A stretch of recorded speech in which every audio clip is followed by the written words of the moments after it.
Hey guys, welcome back to the Outdoor Drive. We are live again. For you guys that are missing out, we are live on all social media platforms, and we are joined with Steve from Forever Wild Outdoors Adrenaline Adventures TV. Yeah, Good that's a buddy of mouthful. ours. I know, isn't it, man? Like you have to. That's a mouthful. Did you pick like the longest name possible when you were doing this? Oh yeah, Yeah. yeah. No, like I came up originally. It was Forever Wild Outdoors, Hmm. and it was Forever Wild Outdoors Art. To be honest with you, in 1996 when I started the company, it was by accident. I was in a car accident and broke my back in two places, and um, I always had a love of art. And one of the things that my father, God rest his soul, that was one of the big things I inherited from him. And when I was in high school, I was due to get a scholarship to go on an art scholarship. And, I have a science background, a biology background, um, and I majored in biology and art, and which are two diametrically opposed things, science and then art. Um, but I always loved art and I always had the love of the outdoors and the wild. So when I was laid up and I was all braced up and they wanted to put a halo on me, which I was having no part of that. I didn't want anything screwed into my skull. Um, they told me I was never going to walk again. And the likelihood I was never going to walk again the probability was very high. And as a Marine, that's something that I was never going to let happen. So I was in a year on my back, and my father made a jig for me, so I could work upside down. And while I was upside down, flat on my back, um, he got me a very expensive German wood burning kit, which I still have to this day. And I just started wood burning just to pass the time. Wow. My days and my nights were all screwed up, and I was on so many different pain meds um, uh, that it's my sleep schedule was just shot. And I was turning out on pieces of basswood and pine and whatever soft wood I could work on. And I started turning out dozens and dozens and dozens of pieces of artwork. And some friends would stop over and visit, and they're like, "Oh man, these things are beautiful. Can I buy one off you?" I'm like, just take it." And my wife at the time started seeing this, and she's like, you could probably do something with that with money. And ultimately, it turned into Forever Wild Outdoor Art, and I was, selling stuff at festivals and um, uh, craft shows and whatnot, and I would sell out of it. And then that kind of morphed into um, custom work where people would have me do dining room and living room matching sets where I would burn a raw pine table before it was finished and coffee table and end tables, and I would do one continuous wildlife scene that would go over the span of all the pieces. So if you put them all together, it would be one big piece. Um, and eventually did the doors to a winery here in New York, which I'll never do again because the doors were like 15 feet tall. And I'm using a little wood burning tool, so I ended up using a cutting torch, which I'll never do again because I lit that door on fire like 12 times. I was good with a wood burning tool, but I was not real good with a torch, and especially a cutting Hmm. torch because you have to adjust it just right. And but I did. They wanted a big on one door. They wanted a great big whitetail buck, and then a doe on the other one with their vineyard in the background. So and then the mountains behind it. So that's what I ended up doing. And that I got paid an awful lot of money for. But then that turned into my other love of hunting because now I'm back walking again, even though I was on a walker for a period of time, and I slowly started walking on a cane and going through therapy and whatnot. Um, Got to the point where I could walk again. I had some friends invited me to a turkey calling competition, and it just so happened to be the New York State uh, championships, turkey calling championships. And all my friends were like, "Oh man, You could do this, no problem. You've been killing turkeys since you were 12 years old. You've been calling in birds for people since you were 10. And I'm like, yeah, that's a great idea. I could do that. So I did. I waited till the next year, and I went into my first calling competition. I'm still doing the wildlife art, and I'm selling it. And I went into a calling competition, and I knew how to call in turkeys for people and kill them and whatnot. Um, but I was not aware of the calling stage presence and the compulsory calls, all the different compulsory calls. There's 28 different calls, and they created a new subcategory of loser for me in that first competition. I mean, I came in. I think I scored. I did set a record. I think I scored the lowest score possible by a competitive caller at that time, and that kicked in my competitive nature, and I got right into wanting to learn more and learn more and learn more. And then I got taken under the wing by um, Dave Tilburg from Tilburg Outdoor Products, or Top Calls, and uh, the great Paul Butsky. I got to become friends with the legends, in the outdoors, and called against them. And these guys took me under their wings, and they taught me a lot. Damon Davis, uh, Dave Tilburg, Pat Strasser. I learned so much from these guys back in the day. And long story short, I started getting better and better and better. And Dave Tilburg at one point had asked me, hey, why don't you sell calls for me? And then, went into design and designing some of the calls. And when he sold the company, a lot of the calls that I designed are still being used today, which I'm pretty proud of. The Purr Pot was one of my favorite ones. And then I was wood burning a lot of the box calls. And one of my box calls is in, oh gosh, I can't remember the guy's name. Got turkey calls from every turkey call manufacturer in every state, and then hunted every state with them. I can't remember his name, and I'm ashamed that I don't remember. But my call is in his book because he called in and killed a bird in New York State with that. And it was a cedar box call, and I still have the pictures of that box call, the lid I did. And now that pyrography, as it's referred to, there's a lot of people that do it today. Like there's a woman, I want to say she's out of the Midwest. She is amazing at doing this. Like right now, I mean, I still do it for friends. Like if they ask me to do their shotguns, I do their shotgun stocks, and I did a lot of those. Um, Dave Constantine, another one of the greatest of all time, doing that. And then there's a whole bunch of great people that do it.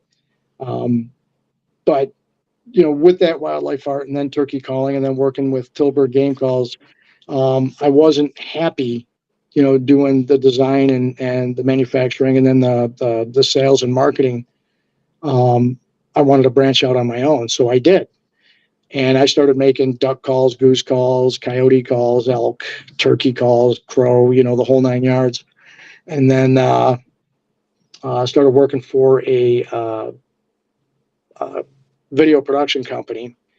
They were looking for basically a grunt. And this is back in the day when I had the great big shoulder mounted Sonys with the bandolier batteries that weighed 12 pounds apiece. And you pray to God it didn't rain so you didn't short circuit yourself. Um, and you did. You absolutely, you get electrocuted because you had these bandoliers, and the batteries, were about 8 to 10 pounds each, and they were just strung across your body. And there was like 14 batteries on each bandolier, and then they were all plugged in together. So when one battery died, it went to the next one and the next one and the next one and so on. And they didn't last very long. And we were shooting Betamax back then. Um, and those cameras were heavy, and I was not a big guy. Back then I maybe weighed 140, 150 pounds, maybe. And I'm carrying around a 45-pound camera with all these all this crap on it, plus all my other gear, and a solid steel tripod, and then had to do the literal cut, tape, do the crossfades all manually, on linear material, not like going on a computer now on a program and be able to do it right on a computer digitally, which is so much easier. Um, but yeah, it was back in the day, and I did that, and they let me use their camera gear and their editing equipment to start putting together old videos to help support the sales of the calls I was making. So I would have, I had 17 different stores in three different states, and they let me have a little end cap, and I bought those TV VCR all-in-one deals. You guys remember that? Mm-hmm. It was like a little, I don't know, 13, 15-inch TV, and it had the VCR built right into it, and we just put it on a loop, and that would help promote the sales of my calls. Um, and I really, really, really started enjoying videoing more and more and more. And I was doing a lot of work for a lot of different television shows, doing B-roll footage and selling it. You know, a lot of work with TNN. Back in the day when Matt used to do stuff with TNN, when Matt Weddish used to do it, and Matt and I used to call against each other, and I used to call against Randy too. The three amigos running across the country calling at each other. Oh yeah, a hot mess. Um, but that kind of brings you to the '90s, in the heyday of video and whatnot, and then in 98, I started Forever Wild Outdoor Video Production. So it went from Forever Wild Outdoor Art to Forever Wild Outdoor Art and Game Calls to Forever Wild Outdoor Art, Game Calls, and Video Productions. And then Wow. it just went into video productions and game calls. And then the final morph was video productions. And then the company, the final name of the company is Forever Wild Outdoors Video Productions LLC. And that's what it is now. And then the name of the show is Forever Wild Outdoors Adrenaline Adventures. And then I get a call. Um, I want to say it was 1999, maybe 2000, somewhere around in there. I got a call from Realtree, and Realtree asked me to film a couple of their pro staff guys on a turkey hunt. And would I mind calling for them? And I did. And that's where I met Jerry. And the other guy is another TV host, Tim Andrus. Um, and we're all very good friends, and we all had a great time. And they wanted Jerry to learn how to be a competitive turkey caller for Team Realtree. So I started teaching him, and then Jerry and I, we became the best of friends. So it was the end of '98. I remember that it was the May of '98 or '99, because my daughter Savannah was just little over, just under a year old at that point. And Jerry and I have been best friends ever since. And I want to say 2003, he became a partner in Forever Wild Outdoors, and we started pushing to develop a television show, and we did. Um, and then we farmed it around. We did local stuff, and everybody was trying to take advantage of us. And back then, we were willing to do anything, but we had so many doors shut in our face. I mean, like every place we went, it was no, no, no, no, no, no, no, no. But we put the time in, and I remember the conversation Jerry and I had, which was part of the business model is I don't want to owe anybody anything. I don't want to borrow any money from banks. I don't want anybody to have any stake in what we have. If we need it, we buy it. We don't get a loan for it. If we have to save for it, we save for it, right? So that's what we ended up doing. And to this day, we own everything. We owe nobody anything. And That that's a hard thing to do in this world, man. Like, especially trying to grow a business like that, right? Like, that's not a simple task. Like, cuz you try to go, and I could only imagine, like there's probably those those horror stories, like we talk about it a lot where like sometimes it's super tough because you get kind of like upset about it because you're like, I don't know, like why, sometimes you have that mood like, why am I doing this? I'm going so hard, and then you Oh just have yeah, that failure and you're just like, why? Like, but you're chasing that dream, and what you want, it's oh yeah, not easy. It's not yeah. easy. No, you're 100% right. I mean, I can't tell you how many times you get this. Ugh, you're just sitting there and you're wrinkling your face up all the time, and you're just trying to wipe the stress off your face. Yeah. Um, but yeah, when Jerry came on, I'm still competitive calling. He's competitive calling, and I ended up being a 5-time New York State turkey calling champion. Wow. And then I ended up, I started competing in all the majors. I did the Battle of the Ohio, won that one year, which is one of the majors. I took third place in the Masters. I was in the top 11 in the Grand Nationals and the Worlds, and I've competed against everybody. And to me, turkey calling, turkey calling is I've made some of the best friends in the outdoor industry in turkey calling. And And it it's amazing how big people think the outdoor industry is, but how really small and intimate it truly is. You were going to say something? Yeah, I was honestly because like, is it going back on it? Obviously, like you're a killer at heart, right? And you're killing turkeys. You're bringing guys out, and you're killing all the time. And then you decide to get on this stage and become a turkey caller, right? And you get spanked up and down. Like, what is the big difference between being a turkey killer and being a good competition turkey caller? Oh, that's a great question. Um, so like Jerry and I, we do seminars, right? And a lot of the Right. seminars we do is on one of my fortes is turkey calling and turkey hunting. So to answer your question, it might be a couple parts. So we have a lot of people that will come up and say, "Man, I wish I could call as good as you." I've, when we were at the Connecticut show, a lot of people came up to Matt and said, "Man, I would love to be able to call as good as you." My simple answer to that is, "Do you kill turkeys?" And they're like, "Yeah." And then I'm like, "Well, you're every bit as good as I am then." Bottom line, right? Because the nuance of me calling on stage or Matt calling on stage, we're calling to a judge, right? Right. And that judge is going to score us based on what he hears. The real judge is out in the woods, and when if you can call and you can reverse turkey biology, right, which is in the wild, the hen goes to the gobbler. Okay, so that's the first hurdle.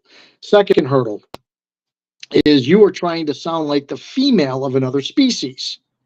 That's hurdle number two. Now, hurdle number three is you are now trying to trick the male of that species to think you are a sexier female of that species than the real female of that species, right? Mm-hmm. So if you can do that and you can consistently kill a turkey, and I don't care if it's a Jake or if it's, a 12-inch longbeard, I don't care. If you can consistently do that, you're every bit as good as any caller that calls on the competitive stage, in my opinion. Right. Okay. So that's, one component. The other component is when you're calling on stage and they're giving you the compulsory calls, it's a subtle nuance because there's little things that a turkey will do that you now have to mimic, and you now have to fool a sentient being that has reasoning and can break things down. Okay. And then you have to do it against all these other guys that are doing the same thing. And back in the day, your calling field would be wide open. You would have a ton of people calling on, you competing against. And then it was so big that they would have preliminaries. And then if you made the cut, then you were in the finals. And that used to be everywhere because turkey calling used to be so popular back in the day. And then they started changing a lot of rules, and whatnot. And I used to be super big in the NWTF, and for New York State on the state chapter, I was on the board, and I did the Jakes program, and I headed up the Jakes for the state program and whatnot. But um, when calling to a turkey out in the woods, I kind of mix what I know from turkey biology and what I hear listening to turkeys, and that's your best teacher. You can listen to turkey callers on stage, and you could put 30 guys up on stage right now, and if you didn't know who they were and you haven't spent a lot of time around them, I dare you to pick out one caller from the next, because like a lot of the television shows, they're very cookie cutter. They sound almost identical, right? And turkeys aren't like that. They're all individual. Okay. I mean, there was big name guys that I beat on stage, and some of them on the national stage, and they were like, "There's no way you beat me." And I'm like, "Well, apparently I did," you know. Right. And to me, I'm very critical about my calling, and I still kill birds. I don't compete anymore. And one of my favorite things, actually, it's Jerry's favorite thing, is when a lot of the competitors will come up to me, and we're at a show and there's a calling competition going on, and they'll come up and they're like, "Hey man, you calling?" I'm like, "No." Like, "What, are you scared?" No, I'm not. I'm not scared. We got over that factor a long time ago.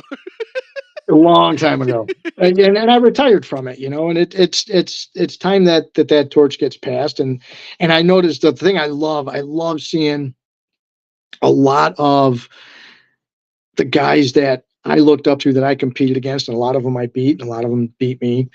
Um, but a lot of these guys that kind of went into retirement for a while are now coming back, and not only are they coming back, they're kicking ass on stage.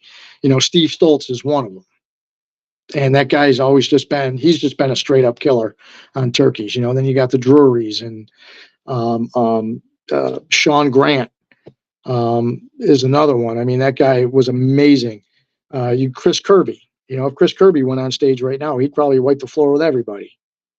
You know, um, but I'm watching a lot of these guys starting to come back, and a lot of the guys that didn't leave, like Pat Strasser, they're just crushing people. Matt Van Sice, he is the winningest caller in history, and by rights, the guy's amazing.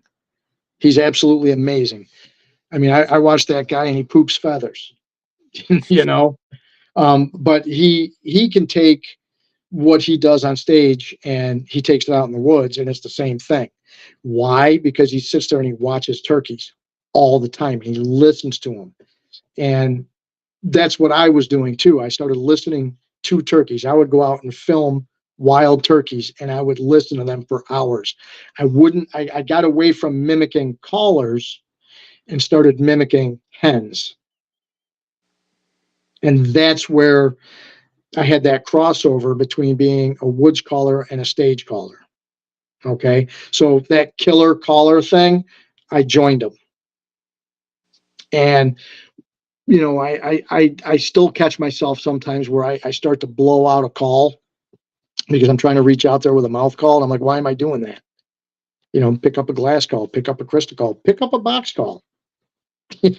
There's no reason to blow out a call. I'm not on stage. I'm no one to impress but that gobbler. That's what I'm trying to pull in, is that gobbler. And the thing is that gobbler can hear you from a mile away anyways, no matter where you are. He knows where I am within a foot of where I'm standing. And that's, on a calm day. On a windy day, a little bit different. Right. Um, and then, there's a lot of other variables with that too, which is how much foliage is out there. Where you guys are in Connecticut, and when we all hunted in Vermont, it's all mountainous terrain. And there could be birds gobbling way up on the mountain. You know, you guys will hear it. Old guys like me and Jerry, we struggle to hear that stuff now. And going up after, I'm just not that mad at turkeys that I need to go traveling a mile up a mountain to go chase a turkey. I've killed enough birds in my time that, yeah, I'm just not that mad at them anymore. It's crazy. One of the things about hunting like the eastern turkey in the mountainous region, like Mhm. even like, our season just opened yesterday, and we were hunting a big hillside with my father early morning, and the calls echo back off of the hillsides. Yeah, yeah, yeah. And it's like it's crazy because like you're like, "Oh, that thing is it's a little farther away than you think." And then it's right there because he's shooting his gobble right into the hill, and then he comes up on top of it, and then he's right on top of you, and you're like, "Uh-oh. This is Yeah. not good." Yeah. That's one Oh, of the yeah. negatives. And Oh, it's sure it's it is. it's kind of crazy. Sure it is. I one thing I love is taking I love taking out new people out turkey hunting. That's probably my favorite thing, taking the kids out. We've been doing that with since the inception of the New York State youth season, like 19 or 20 years ago. And probably 19 years ago. And we've this year was the first year that our kids didn't kill birds. And it's not for a lack of trying and not for a lack of birds. They were covered up in them, but one of the groups of toms that were coming in, a coyote came in and busted them, and then they had another bird that swung wide on them and came up behind them and skylighted them. But everybody had a good time. But one of the things that they were talking about was the dad of the young man that Jerry and our other partner Steve Byers took out while I was down in South Carolina. Um, they said that here's a guy that liked turkey hunting, but he was so novice at it that when you'd hear a turkey gobble 300 or 400 yards away, Steve and Jerry, they've been doing it a long time, and they're just like, yeah, he's over there, he's probably in a strut zone, and the guy's going, no, no, no, man, he's coming, he's coming, he's coming, and they're like, no, and the guy's getting all amped up, his breathing's changing. I love that. I miss that. I remember taking my kids out, and they would get like that, and then they started learning. It's just like just patience, you know. And you have to know when to be patient. You have to know when to be aggressive on a bird. And like you said, when you're calling, and all of a sudden that call is coming kicking back on you, um, like what do you do? And then it's like, do you sit down right there and you start looking around? What do you do? But those are all things that you learn. And after 43 years in 33 states of killing turkeys, I've learned a thing or two, based on the different species of bird. And the only bird that I haven't killed in the United States is the Osceola. That's the only one I haven't killed. Really? And that's the next one I'm going to kill. And my goal is to get a single season slam and then go for a Royal and then a Worlds in a single season. That Wow. that I'd like to do. Go to Mexico, get the Goulds, get the go to the Yucatan, get the Oscillated. Go get a Rio, Miriam's, and then get an Eastern and an Osceola and be done with it. You That would know, be incredible. yeah, Do I people do people actually do the worlds in one single season? mhm. That's incredible. Yeah, it's not easy and You're it's not cheap. almost you're almost to your 49 anyways. That's the big thing now too, is chasing the 49, shooting all 49 states. Yeah, you know what? I have no interest in that. I What really what don't. what's what's the last ones that what's the last ones that you haven't hunted in? Oh, the states? Yeah. I haven't hunted California, Idaho, Utah, Nevada, Arizona, um, New Those are all Mexico for turkeys. they're all hard states to turkey hunt. Those are Yeah, I horrible mean, states to turkey hunt. you're right, but you can hunt them, But Right. I've hunted the Dakotas. I haven't hunted Nebraska. I What haven't do you hunted think your Nebraska. favorite is? Favorite turkey to hunt? No, favorite place to turkey hunt. Ooh, jeepers. Kansas is That's one that's what everyone for says. Rios. Um, I killed a big Rio there with a center point crossbow during COVID. Oh, really? Yeah, yeah. I love South Carolina, South Carolina mountains, and where I just was in Campobello, and I love it. I love it there just because it's beautiful. It's warm, and the turkey hunting is actually really really good when it's on. But if you go a little bit further down in South Carolina, even North Carolina, I love hunting North and South Carolina. Um, Gosh, Dakota is awesome, especially for Merriam's. You go to South Dakota, Mhm. it, it's amazing. And you can get into spots where you're hearing 50, 60 birds gobble. But it's a different gobble.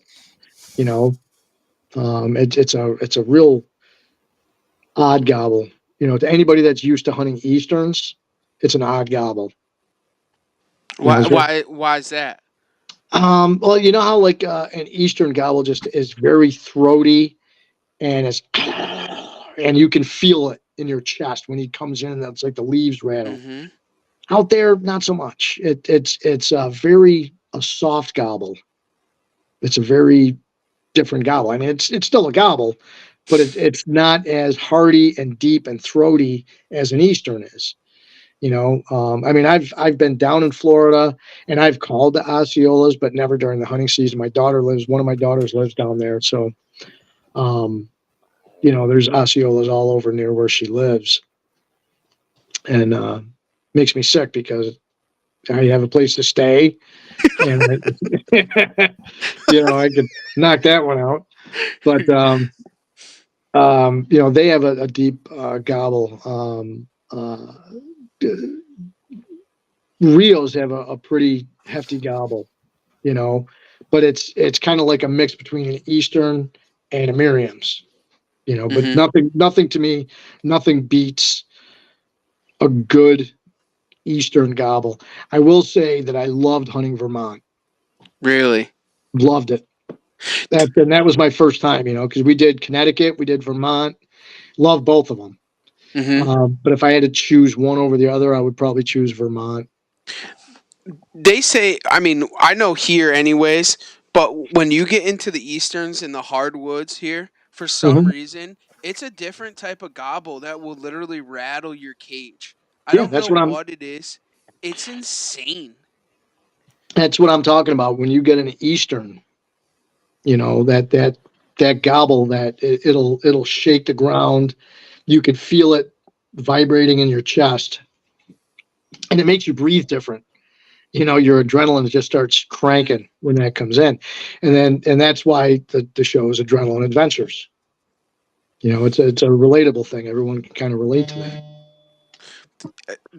I mean, especially killing turkeys. I mean, the adrenaline talk about one thing, but killing anything, the adrenaline and Yeah, getting going and stuff like that. Like it's just incredible. It's undescribable, honestly. Truly undescribable. you're right. And I always hear that adage. It's like, oh, when I lose that feeling, I'm done hunting, right? And I've got 43 years under me, Hmm. hunting and 50 years shooting a bow. Here's the weird thing. I mean, when I was younger, I had buck fever so bad. I mean, it was bad. Like it, my dad used to have to hold me because I would just shake so violently. And then as I got older and I hunted more species of animal and more species of big game, um, I don't get the shakes at all. I don't get it at all until I walk up on the animal, and then I'll start shaking. At when you walk up on it. See, I'm similar in that, but it's after I take a shot. After I shoot something, I lose it in the tree stand.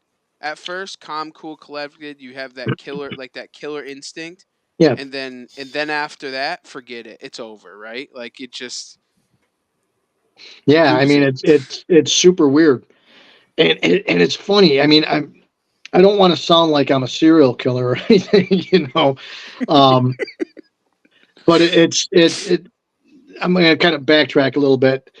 If I have to sit there and watch the animal a long, long time, one of two things is going to happen. Either I'm coming unglued, especially if it's a giant, whatever, Mhm. or I get over it quick and now I'm laser focused, right? Mhm. I wish I had my wife's constitution. She's a stone cold killer, and I am the luckiest man on the planet to have a wife that loves to hunt. Um, and we butcher the deer together. We process it all. You enjoyed our sausage that we made. Yes, yes, we did for sure all uh, weekend. yeah. Um, but she has not experienced buck fever yet. She doesn't know. She can't relate because, like, I'm like, are you a serial killer? Do I have to worry about you when I'm sleeping? You know, because she doesn't get nervous. She doesn't get the shakes. She's so hyper focused on it, and she loves it. Don't get me wrong. Hmm. And this year she killed her first big buck, that big white 7 pointer we showed you pictures of. Yep. And Yep. it's a gorgeous buck, and that was her first big buck. She reacted differently. She got emotional about it, and now that I can Hmm. relate to, because it's an accomplishment. Um, but she's one of those rare women that if something steps out in front of her 350 yards, it's dead. I mean, it's dead. She's that good with a rifle. And she's shoots a bow well, but she just hasn't had the opportunity of shooting a bow. And um, she always boasts to people that she learned from the best, because when we go shooting, she outshoots more than half the men consistently. Outshoots them. And she goes, "Well, I learned from the best." They're like, "Oh, were you a competition shooter?" I'm like, I wasn't really a competition shooter, but I was a factory shooter back in the day for Oneida Eagle. Many, many, many, many, many years ago when Oneida Eagle first came out. Um, and Steve asked earlier, was talking to me and asked me a question about, given my age, which I'm going to keep to myself, but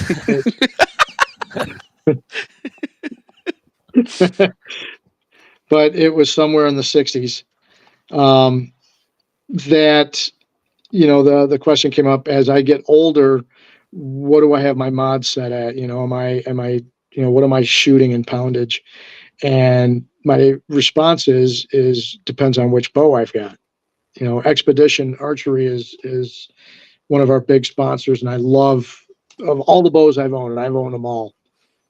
Expedition's probably my favorite bow I've ever shot. You know, I had a Hoyt that I loved, and I shot it for years. And Bear sent me a bow years ago, which one of my sons has right now, and I love that bow. So there's few bows that you can pick up. You know what I mean? You pick it up, and Hmm. every time you draw it back, it's so comfortable, and you just feel so confident. There's just a level of confidence when you draw it back, you anchor it, and when you release that trigger on the release, you're confident whatever you're aiming at is dead, or you're hitting your mark. And I'm that way with my Expedition. So I've got one of my bows set up to 72 and one set up to 62. And I think Steve said, he goes, "Oh, geez, I don't want to get to that point where I start shooting a 62-pound bow." And one thing I learned as you get older, but let me back it up. When you're younger, one of the things that we get locked into is um, ego and status. You know what I mean? Hmm. Which is, it's just like it's a masculine thing. You know, we got to outdo the next guy. Oh well, you're pulling 60 pounds. Well, I'm pulling 70 pounds. It's like, who cares? You Who know, cares? first, first off, Mm, first off, Steve. not. Go ahead. Ted Nugent's shooting, 45 to 50 pounds, and he's killing bison with it. You know, it's just, he knows where to hit an animal. And the older you get, you start to struggle and strain, and the cold affects you differently. You know, you don't recover the same as you did when you were in your 20s, your 30s, even your early 40s. Your recovery time gets less and less and less the older you get. And the older I get, the less I care about an ego. So if I have to sit there and get down to 55 pounds, guess what? If I can draw that bow back nice and smooth and I can hold it and I can, shoot that, 500 grain arrow and hit my mark every time and have the same lethality as anybody that shoots a 70-pound bow.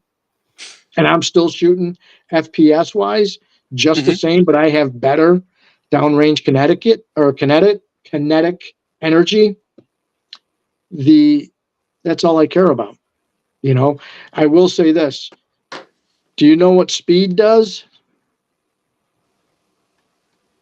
Speed kills. Speed makes you miss quicker. Oh, I like that.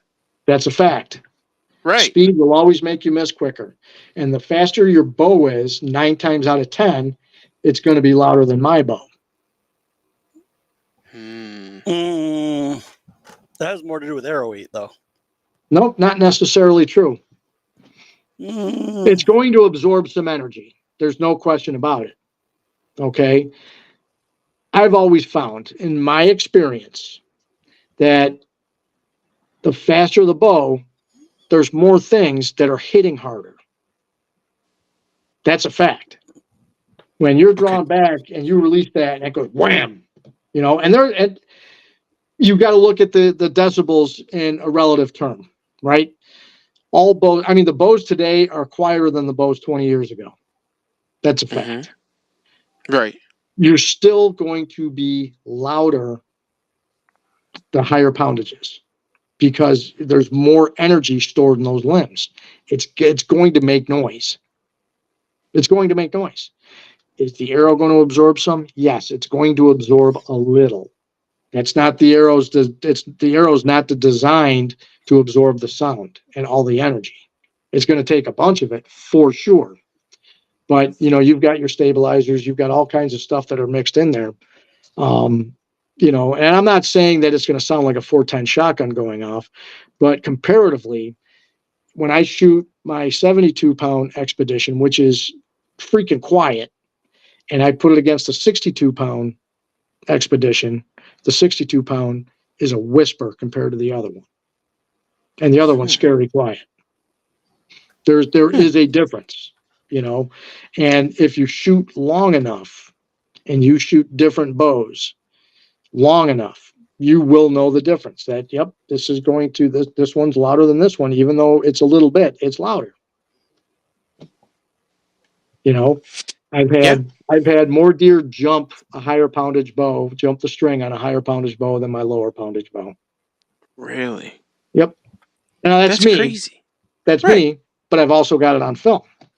Right. You know, I was hunting with my MX32, which is probably one of my all-time favorite bows. I freaking love that bow, and I've got the MX16. That's the one set to 72 pounds. Um, but I shot a coyote this October. I shot a coyote at 43, 44 yards, and I had 8 or 9 coyotes around me, and some of them were right underneath me, but I couldn't get a clear shot. And this one coyote was out straight out in front of me, and that many ears, and you hear that bow go off. And I had my Tacticam was mounted, and it's a whisper. And that dog had no idea what happened till that arrow was already in him. And then he just started pinwheeling around with the lighted knock right at dusk, which is a pretty cool sight to see on film. That's pretty crazy, though. I mean, 43 yard. I mean, that's a poke, and especially of all animals, a coyote, right? Like, I mean, they're pretty sly, and their ears are spot on. So And yeah, that's and to have that many dogs, I mean, there was 8 or 9 right. dogs around me. And to the point where I normally don't ever really get nervous. I've only been scared in the woods once, and that was up in Canada. Legitimately scared, like crap What your happened? pants scared. Tree stand broke, and I was kind of dangling there, and I had a 200-pound wolf about 17 yards growling at me, and I was halfway down the ladder on a 20-foot ladder stand, and I'm dangling. So I've got my arms No kind of wrapped around. way. I've got 60-pound backpack on with all the camera gear, tree arm, all the batteries, all my all day gear. My bow is on the ground, and I'm trying to reach for a machete, and I've got a radio. I can hear the boat on the lake, and the lake is 26 miles long. And up there, there's no noise distortion, so I can hear it, but I have no clue how far it is away. All I know is that I am the last pickup of the night, and typically they don't pick me up until 10, 11 o'clock at night. And here I am, and I've got this wolf in front of me. And he's growling. I can hear another one on the hillside running around me, but that one I can't see because it's all cedars up there, and you got dense pine. It's kind of like being in Maine. When the sun goes down up there, it's jet black, and if you step into that bush up there, it's easy to get lost. Easy to get lost. And I took my machete out and I'm banging on the metal, and it just seemed to upset him more. He never really got any closer. He just sat there growling at me. And I'm radioing to the boat. Um, I don't know who's got the boat. I don't know if it's Adam. I don't know if it's Tom. Please tell me one of you guys have the gun. This is what happened. The tree stand broke. I'm dangling, and there's a wolf right in front of me. What seemed like forever was probably 2 minutes that I was there. And then I heard the boat hit the beach. And when it did that, I looked over my right shoulder because I could kind of see through the cedars, and I could see the boat hit. And then I looked back, and it was like a ghost. That wolf was gone, and the other one was gone. Like in literally the snap of a finger. I dropped 10 feet to the ground. I fell on my back. It's the funniest damn thing. Picturing it in my head right now.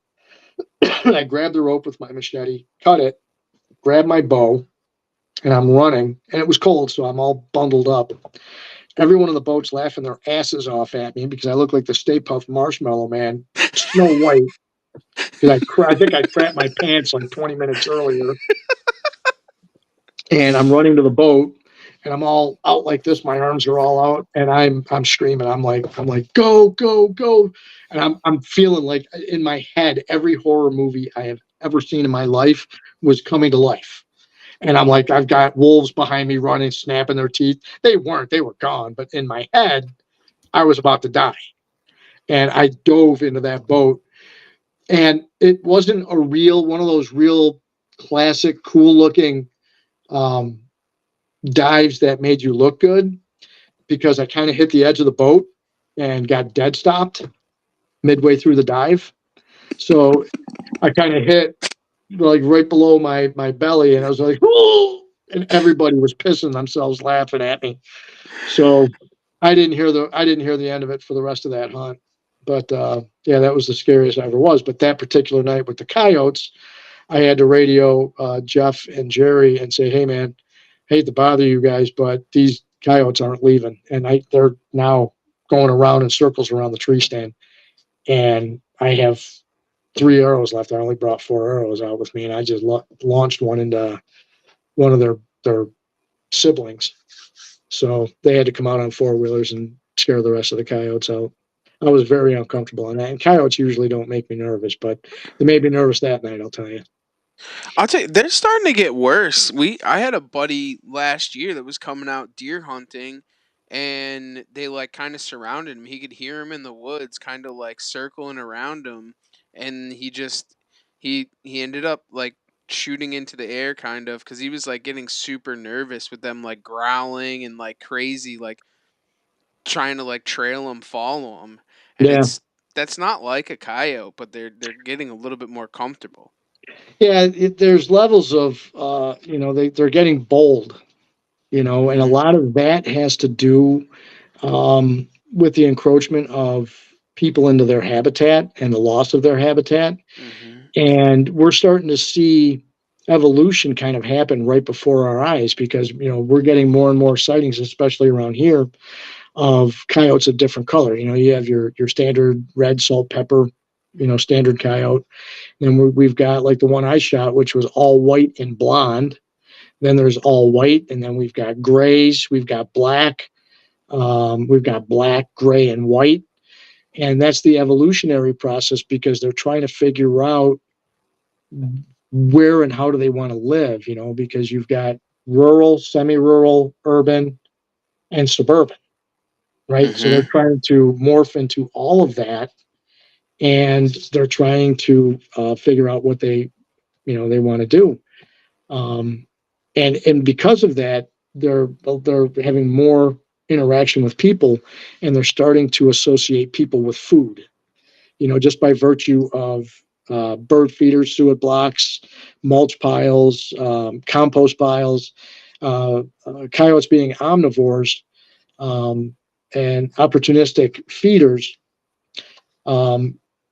If they can start to associate people with food, and then anytime they see a human, they're not feeding them, well, then they get bold. They can come up and approach them. And if there's fear in that person and there's numbers in the coyotes, well, then, of course, what are they going to do? They're going to try to bully them, and then once the next step from that is aggression. And then they lose that natural fear of humans. And then, you got to put the smackdown on them, and, you got to shoot a bunch of them in the face to kind of instill that natural fear of people back into them. And then they disperse them. We had that problem here where we had to go out and we shot 11 coyotes. We had a pack of like 25, 30, which is, again, very uncommon because they usually just stick around in family groups. And, we had to shoot 11 of them and disperse the pack. And every single one of those animals had mange, and they were very malnourished because it was a dry season. And, a lot of different factors can cause that, but it was a big dry season, so there wasn't a lot of food for them. And, they started going in and eating cats and, puppies and whatever else they could get a hold of. And, they started to become very aggressive and bold. And that's probably what your buddy was experiencing. It's crazy. Steve actually shot one yesterday while turkey hunting, actually. he had one. Steve. He had one come in. What happened with that, Steve? Oh, he must have been dropped off. No, I'm here. Oh, okay, all right. I was just taking a little turkey nap. Oh. No, I called in a pile of jakes, and I wasn't going to shoot them. I was just calling them in and just laying down footage of them gobbling and stuff. And a bunch of them went one way and some went the other way, and they were out of sight. They went over the hill, and all of a sudden they all started putting and flew up in the trees. And I 100% wasn't because of me, because they couldn't even see me at the time. And the next thing you know, a coyote came running out in front of me, chasing the other three that were, still in view. So, like I said, I wasn't going to shoot a jake, but I'm not passing an opportunity on a coyote ever. So, Yeah. See, now in Connecticut, do you guys have a season on coyotes, or is it open? It's open. I don't remember when they changed it. There was a time not too long ago. I don't know if I had to guess, maybe 10 years, give or take. It was closed during turkey season. Now it's open all year. So, see, in New York, there is a season on coyotes, and our season is, I want to say, it's October to March. The end of February, beginning of March. And then you can't shoot them the rest of the year. Yeah. Until it opens up again in October. Now, down in South Carolina, where we just were, if you see a coyote, it goes from a turkey hunt to a coyote hunt real quick. But the cool thing about down there is if you see a hog, it goes from a turkey hunt to a hog hunt real quick. Yeah. It's fun to try to do turkey distress on a diaphragm. Yeah. You get in a group of hogs, that's not a turkey distress. That's just you being in distress with a turkey call in your mouth. It's kind of like a turkey distress, right? I wonder, how's that go? Shooting a hog with turkey shot. You have to wait till they're on top of you, shoot them right in the face. Yeah. Straight on. That's basically how my coyote went. I hope you got TSS loads. Yeah. Well, it's funny you say that because that's a valid argument when people, you got TSS naysayers out there. You don't need that shit. Well, when a coyote comes rolling in, you're pretty happy you have the TSS. I can tell you that.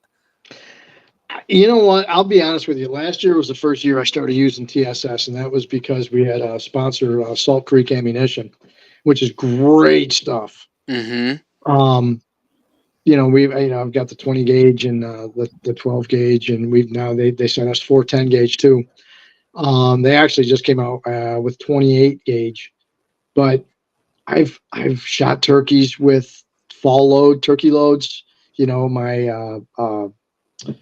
My Federal XRs, long range XRs, number Yeah. fives. Oh yeah. I've killed coyotes at 45 yards in the fall. Mm-hmm. You know, TSS loads are great. I love TSS loads, but they're not necessary. It's just like somebody going out with a 10 gauge 3.5-inch Magnum, and they'll sit there and they'll go, "Oh, you can't kill anything with a 20 gauge or a 410." And I'm like, well, uh, you know, 10 gauge 3.5-inch Magnum, in my opinion, is a touch much. The last time I checked, turkeys weren't wearing Kevlar. This is very true. This is very true. Go ahead, Steve. No. I was going to say sometimes it seems like they are wearing Kevlar, but Yeah, that's sometimes. I think I've had my share of rolling bird, exactly. but I think I'm a little biased against 10 gauges. Yeah, I like 10. I like the TSS just for the simple fact is like I no longer hunt with a 12 gauge, so I shot the XR Longbeard. It's great. It was the best available when it came out. It was game changing, right? I like the fact that I can go to TSS and then go down to a 20 gauge. So I'm effectively right back into that 12 gauge XR Longbeard ranges. Okay, I see that. Half the gun. Yeah, I'm hunting with a youth model 20 gauge. Yeah. They're lighter. Joy to run around with. I did hunt 1 year with a 3-inch 12 gauge and TSS, and like you said, it was more gun than I needed. And after that, I decided to just go ahead and go with a smaller gun, go down to the 20 gauge, and it's kind of levels the playing field, if you will. Sure. No, and I can see that. I agree with that. I mean, I hunt with both with TSS. The other thing about TSS is they're pricing themselves out. Most TSS loads, they're so expensive for 5 rounds. You're paying $80-$90 for 5 rounds. Mm-hmm. It's hunting, unfortunately, is morphed into a rich man's sport. Mm-hmm. That's what it's morphing into, and that disgusts me. And that, as somebody that's in the industry, and we've been on national television and international television now and for 11 years, it really hurts my feelings, because for somebody to go out and to get a bow. I remember my first compound bow, because I couldn't shoot. My dad wouldn't buy me a compound bow until I killed my first couple deer with a recurve bow, and that's what I did when I was very young and legal to do so. And then my first bow was a Bear Black Mag, and I remember I saved up, and my dad said he would pay for half of it, but I had to get the other half. And my first Black Mag, my Bear Black Mag bow, I think it was $300, $325, something like that. My dad paid for half of it, and it took me all summer to mowing lawns and doing whatever I had to do to save up that money. And that was a top line bow, especially for a youth model bow. And my dad shot, garbage bows, and he would, buy something off of at a swap meet, somebody's old compound bow, and he'd buy it for $75. You can't do that nowadays, and again, this goes back to that status and ego thing, right? Oh, I've got to have this Matthews X whatever the newest thing is, at $2,500, or $2,000. The new Hoyt Alpha, vagina bow. I don't know, whatever the hell it is. And but these bows are like, I understand the technology is there, but my gosh, you're pricing the bow out of regular people's grasp, Mm-hmm. and at a time when we need to build more numbers and unify more, we're destroying ourselves, whether it's because we're pricing, out and people can't afford it, or we're infighting. So one of the things and I'm in total agreement with you, Steve, honestly, and I think that it's tough because I think that the industry itself has morphed into the fact where that it is that rich man sport, and a lot of people Mm. are seeing, and all of us here are in the forefront of that, right? So, like, you have a TV show, we have a podcast, people see us. We're sponsored by Bowtech. You're with Expedition, Fourth Arrow, like all of our Yeah, sponsors. You have a bunch of sponsors, and we wear matching camo because we have a camo company. You too, right, True Kim. You know what I'm saying? So, like, right. everybody sees that stuff, and they're like, "Oh, I have to go and get that. I have to go and do that." Well, no, you don't, because Steve, just like you, just like me, we had Mitch match, Kmart camouflage, and we killed 15 deer. You know what I'm saying? Like, that's what we started off with, and it's okay to have that. But now this whole image that the industry has thrown is that you have to have a flagship bow or a Yep, Benelli yep. shotgun, or this special camo, and you can go and do this in a very simplistic way, and you don't have to have all of this big top dollar flagship stuff. You can go and enjoy the sport for what it is every single day. I agree, and I look at, we get a lot of hate because people, first off, they think that, oh, you guys, you've had everything handed to you. You guys don't know how to hunt. You guys can't hunt anywhere. Come to my state and hunt. You wouldn't be able to kill a deer. It's like, a lot of people forget. It's like, I started out hunting public land. And when I was traveling states when I was younger and I was in the Marine Corps, I was hunting on military bases and I was hunting public land in different states. So yeah, I can, and I have, And I will. um, and I will, and I continue to do so. And am I at the point where it's like, yes, I can go to an outfitter and I can, get with a guide and do stuff like that? Of course I can. And I have. I've done it all over. Hmm. So is Jerry. Um, and Jerry's, oh my God, Jerry's hunted all over the world. And, and he's hunted public land. When we go out west, when he was younger and he went out west, everything we did was, okay, well, we'll sleep in the car and we'll go out and hunt here. And now, like, one of my favorite YouTube shows is The Hunting Public. Hmm. And I love watching those guys because it reminds me a lot of when we were younger. We would do stuff like that, and I watch how much fun they're having. And those guys were all on network shows, and they were like, you know what, screw this, we're going to go do our own thing, and they did their own thing, and now they're building up their sponsor base and so on and so forth. And talking about sponsors, because guys are like, oh, all that stuff's garbage. It's like, well, there are tools. That's the way I see it. And that's the way I tell people, like with camouflage, like True Timber Camouflage, and you guys have Huntwise or Huntworth and Huntworth, yeah.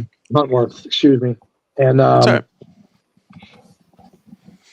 they're tools, and just like any tool, if you use it improperly, it's not going to do you any good, right? Mm-hmm. Not going to do you a damn bit of good. And with a bow, Expedition, Bowtech, my bow's 3 years old already. My newest bow, Hmm. it's 3 years old. Um, I'm not worried about it. I love that bow. I shoot well with that bow. And if um, every year we try to, the people on our team that don't have bows, it's like, okay, well, we'll give the new people their bows and, do whatever. um, scent companies. I mean, what you were talking about. Um, my dad, oh gosh, back in the early '80s, mid '80s, he went out in slacks and a flannel shirt and killed deer, and that's how I started hunting. And then because I can remember, the woodland camel, the old Vietnam fatigue, and then I had tiger stripe that my uncle, who was in Vietnam, my dad's buddy that we was called my uncle, was in Vietnam. We had tiger stripes camouflage, and then I remember when Jim Crumley changed the outdoor industry, and tree bark camouflage was born. And I remember, man, getting that first. I got it for Christmas. That's the only thing I asked for Christmas was tree bark camo, and I got a suit that my family could afford at that time, and it was super expensive, relatively speaking at the time. And I think it was 83, 84, maybe somewhere around in that range. And if one of you guys sit there and go, "Oh, I wasn't even born yet," I'm gonna reach to the screen and smack you both. I wasn't gonna say it, Steve. I was gonna let it ride. I thought you were gonna say, yeah, I got it for $15, and I was like, Steve, you don't have to date yourself like that. It's okay. We understand. Yeah, thanks. But I'm just but I kidding. remember, dude, I thought I was the shit when I had that on. I mean, I was Mhm. just like, oh man, and I was like, oh, I'm never gonna get seen. I'm never gonna get seen, and it was really thin, so I had a layer underneath it, and I got seen. I got seen a lot because they didn't have like the sublimation that they do now in the fabric, and after about 3 washings. And my mother never got it that you can't wash hunting clothes in regular detergent, Mm. right? Oh well, she did. God bless her, and she faded my tree bark to almost white, so it almost became snow camo to the point where it's like all the black, like the bark on the black. I had to go over with a Sharpie marker every couple months just to darken that in and go over with a brown marker. And I let the gray kind of fade into itself, and that gray kind of turned into a blue, which was real odd. But, the point of that was that, yeah, we had stuff that shouldn't have worked, but it did. And the one thing that we had was the skills that my grandfather and my father taught me of being a Mhm. woodsman, learning how to play the wind, learning how to read a topo map. And you look at today, you got Onyx, HuntWise, HuntStand, you got Mhm. all these different apps you can use, which are great. It makes hunting easier. Um, but as the times change, everything gets better. I just don't think it needs to get so expensive that it just ruins everything for everyone else. And when we get hate mail, like I said earlier, it was like, oh, you guys are handed everything. No, man, we busted our ass for everything that we have today. And we're Mhm. going to continue to do that. We make mistakes and we're going to get better.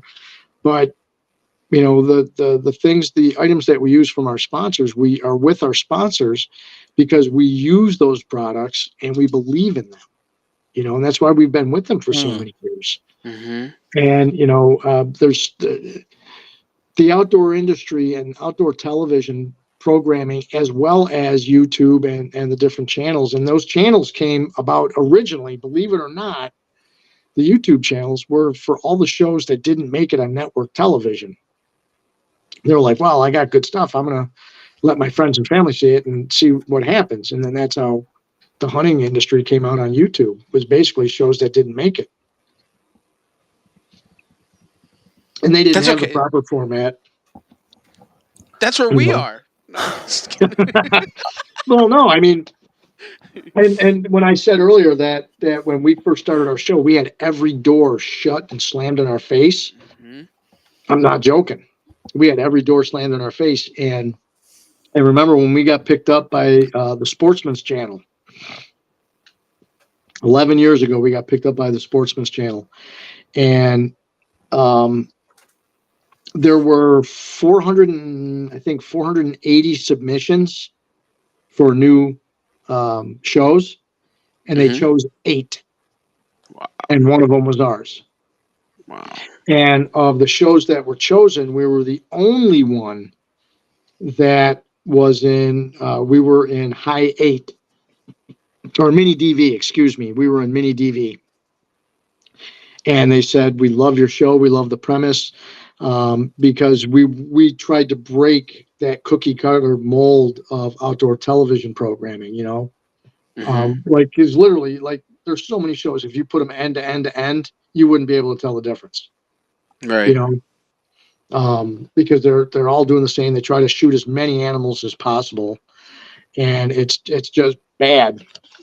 I'm trying to fix this here. Oh, Oh. is that better or is that too hot? Oh, you're good. Ah, you know what? I like that better. Okay. Get that little ambient light. I'm not so hot. Yeah.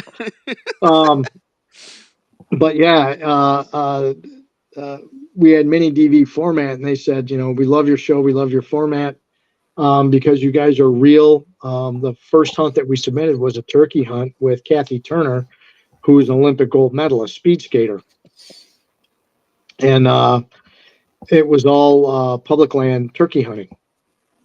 So we were the only show that did anything on public land at that time. Hmm. It was mini DV format. They said, um, you guys are back to storytelling, which they thought was really good, which quite frankly was the main reason we got shut down on every other year that we tried to submit, was because we were storytellers, a beginning, a middle, and an end, right? We didn't want to whack them and stack them. We wanted to have that viewer join us for the story. And um, they said that we need 13 original episodes in 11 months. You need to sell all of your equipment, and you need to get high def cameras and high def equipment and all this other stuff, and make sure you abide by this whole set of programming guidelines and rules and regulations, and your audio sheets have to be done, and this, that, and the third. And we were like, okay, yep, great, yep. And we hung up the phone, looked at each other, and said, what the hell did he just say to us? We had absolutely no clue. So we had to learn on the fly, and we ended up selling all of our equipment, and we bought new equipment. And in 11 months, we had 13 original episodes for our first year. Wow. And we were actually in Nashville, 2011. We were at ATA in Nashville, Tennessee, when episode 1, season 1 kicked off. And we were in a bar next to the Grand Ole Opry, and they just so happened to have the Sportsman's Channel on. And our picture, mine and Jerry's picture, and Bobby Hart picture, and Teresa De Palma's picture, because there was 4 hosts in the very beginning. Our picture's up in a bar in between George Strait and Garth Brooks.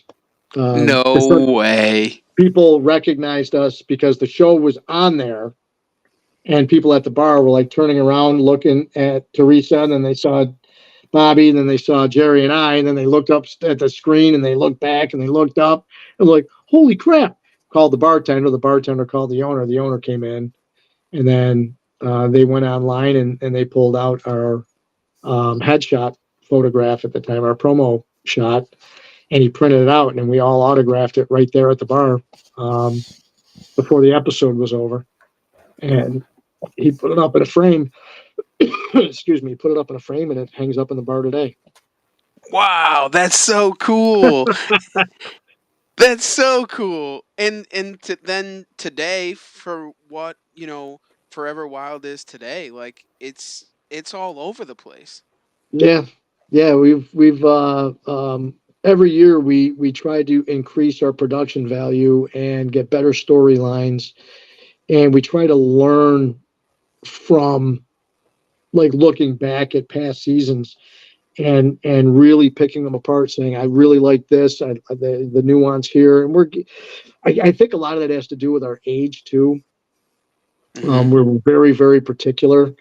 And myself, like I said earlier, when I was doing the wood burning out, I'm very critical about whatever I would put out, and the same thing with turkey calling. I'm Right. very critical about it, and I'm super critical when it comes to the show and producing a good product, because I want to be educational, but I also want to entertain, right? And I want to be able to tell a good story. And I know Jerry feels the same way, and so does Steve and the rest of the staff. And you've got to meet Michelle, and you see the personalities with Jerry, Michelle, myself. Mm-hmm. You met Clayton last year, Yep. son Clayton, and all of these different personalities make up our cast, right? And that's part of the story. That's part of the storyline, and it's real life. It's how it happens. And every year we try to get better, and we've got several million viewers now, and we air on Wild TV now, and we're coast to coast in Canada, 8 European countries, and New Zealand. Wow, that's incredible, man. You know, That's congratulations, and it's not an easy thing to do. I mean, it took a long time. Your it did. oh, your overnight success story took what, it 20 years, right? took a long, long time. I mean, and that's where I say, when people say, like, oh, you guys aren't shit. You have everything handed to you, blah Mm-hmm. blah blah blah blah. God bless, man. That pisses me off, because I'm like, you know what? We've it cost me a marriage, number Mm-hmm. one. Um, Tens and tens of thousands of dollars out of pocket. Missed birthdays from family, um, and friends, and weddings, and a lot of sacrifice has gone into this. A lot of sweat equity, a lot of blood, um, has gone into it over the years, and there's times I've questioned, is it really worth it? When we do seminars on videoing, whether you're doing it for family and friends, whether you're doing it for yourself to be a better hunter, if you're doing it for a web-based or a digital platform, or if you're doing it for a network. We always tell everybody the same thing. If you want to do it for a living, and you want to do it for network television or something like that, think twice, Mm-hmm. because if you have to be committed to it. You have to be committed. And like I told you at the beginning, that when I had doctors tell me that I probably would never walk again because of a broken back, I had family and friends tell me the same thing about a show. They're like, it's a pipe dream. What do you know about television? You'll never make it. You're never going to make it. I remember our first year on Sportsman's Channel, we were nominated for Best New Show. We were nominated for Best Hosts. And looking back at our show now compared to our first show, it sucked. It was horrible, but it was ours, right? I mean, we were nominated for like 6 different categories. Mm-hmm. And honestly, dude, to us, that was probably the biggest recognition that we could have asked for Mm-hmm. at that time, was to say, holy crap, man, we're nominated. I think we had best small game. Um, I think we had best script. And I'm like, we never wrote scripts back then. We don't Everything was script. directly from the hip. Now, like when I don't know, I think seasons probably 6 through 9, I would do all the writing and like for the voiceovers, I still do. I do all the writing for voiceovers when I'm in post production, and but we no longer do like intros, outros, because I would do the writing for that, and um, we got away from all of that. But uh, it's crazy where we were to where we are. And you look at, like, we just had a meeting with Scott Sterling from Wild TV, and we would love to be on Pursuit again. But when they increased their fees and everything went through COVID, I didn't want to transfer that onto our sponsors. It wasn't Right. fair. Mm-hmm. You know, we're not in this to make $1 million, and we don't. We don't make hardly anything. We go on trips where it's out of our pocket. I don't want to Right. pass that. I don't want to pass that along to my sponsors and our partners. Mm-hmm. You know, it takes a long time to build those relationships and keep them. Well, Steve, I got one last question for you, my friend, and Yeah, we man. want to know. We want to know what drives you outdoors. What drives me outdoors?